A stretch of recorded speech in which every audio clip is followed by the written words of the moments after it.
just a good way to get into this guy's good graces so he could sell him some spurious gold powder and some spurious manuscripts. But Kelly got tricked. And on Easter Monday, 1582, when the angels came back and said, "Can you read it yet?" And Kelly said, "No, I didn't learn it." The angels squeezed him. And DEE records that Kelly was in excruciating pain for about 20 minutes. And when he came out of his pain trance, he could read it. Now, this gives us the clue that the language itself is being extruded, is being produced by the DNA. So once Kelly could read the language, then the angels began transmitting, first of all, a series of sort of practice runs that sort of like what we call in the South speaking in tongues. It's sort of nonsense syllables. But as those nonsense syllables built up, it eventually became a language. Now we know of over 7,000 languages, of which only a handful are man-made. And those man-made languages are usually experiments or they're technical languages.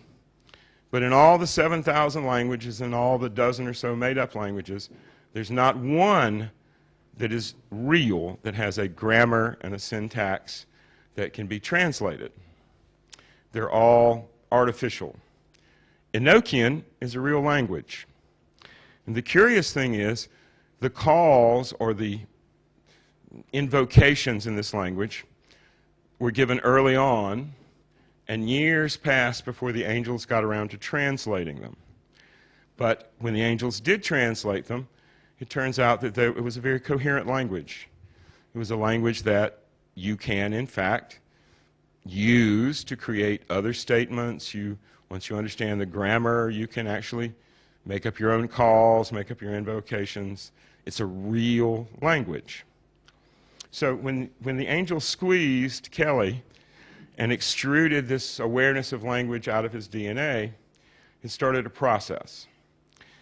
Now, about a year after the squeezing experience, a fellow by the name of Count Albert Lasky arrived from Poland, and he explained to DEE and Kelly that if you're using the seal of Amet, well, I happen to know a place where there's a real seal of Amet on the land, and that place was Prague.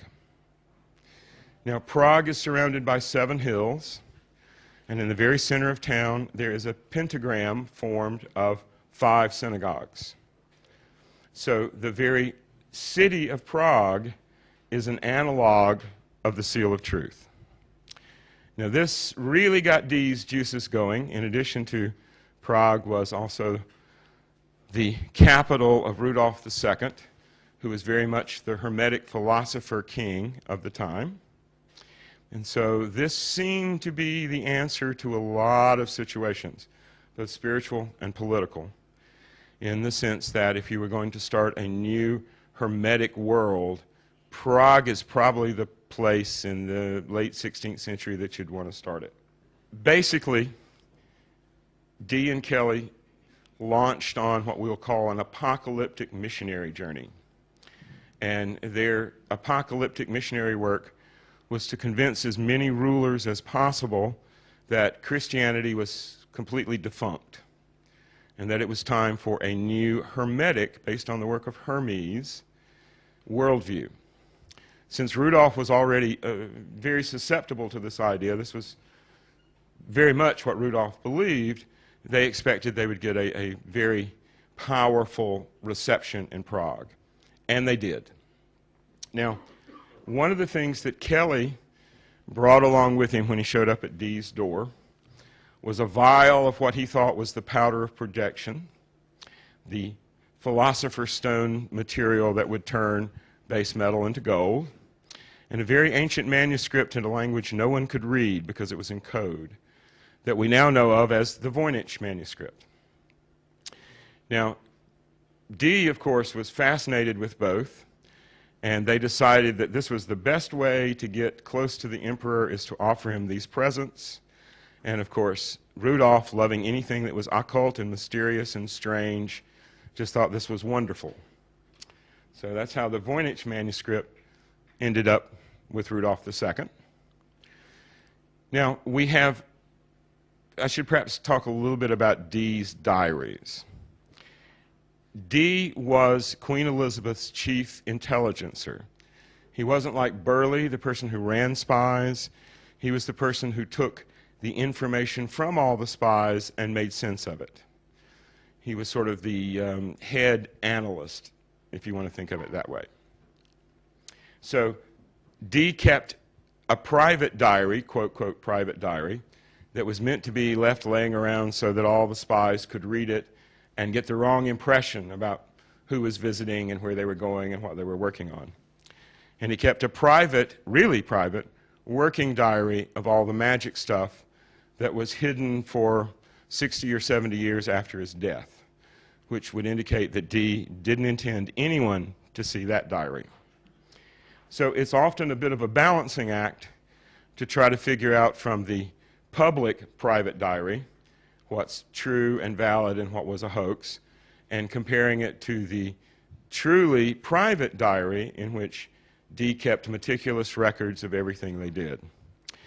Now, in looking through the private diary, we discover a series of names, and those names are all around the idea of the brothers Garland, or brothers of the Garland. And there are 4 names that have Garland attached. And in searching through the entire record of the Elizabethan era, there is not a single record of any of these Garlands buying anything, selling anything, being paid anything, having any connection to the crown. It's as if they don't exist outside of Dee's diaries and some associated material that we find in the archives of Denmark related to Tycho Brahe. But those names are coherent. They're the same group of names. And one of those names is Edward Garland, which John Dee quickly stops calling him Edward Garland and gives him his real name, Edward Dyer. And Edward Garland, Edward Dyer's friend, brother, etc., was Francis Garland. Now again, there is absolutely no record outside of Dee's diary and a few associated documents in Denmark of anyone named Francis Garland. We can trace a John Garland who was somewhat well known, entirely different person. But Francis Garland apparently does not exist outside of Dee's realm of influence. Now this started a train of thought. Who are these mysterious Garlands? Since obviously they were code names, because Edward Garland very quickly became Edward Dyer, and Francis Garland was his secretary, then we started looking for who might really be, what would the real name of this Francis Garland be? Well, very early on, we stumbled onto an unattributed portrait of a 24-year-old in 1588, same age as Shakespeare would have been, that looked like a very young and skinny Shakespeare. I don't have a picture of this because I haven't got permission yet to use it from its owners. But in that particular period, to show your spy master who the real spies were and who was working for whom, portraits would be painted very similar to the marriage portraits that would be very realistic, quickly done so you could make many copies, but would really show what the person looked like.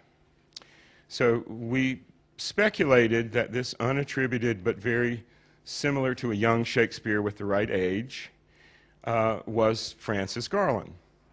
So as we began to look for Francis Garland and didn't find him, we began to cross-reference Shakespeare. And guess what? Every time we have Francis Garland showing up with Dee, there's no record of Shakespeare. In the entire 10 years that Francis Garland appears in Dee's diary, there is not a single incident of Shakespeare being, knowledgeably attributed to be in one place when Garland is in another. And so the idea began to grow that maybe Francis Garland was Shakespeare. Now, this is fascinating.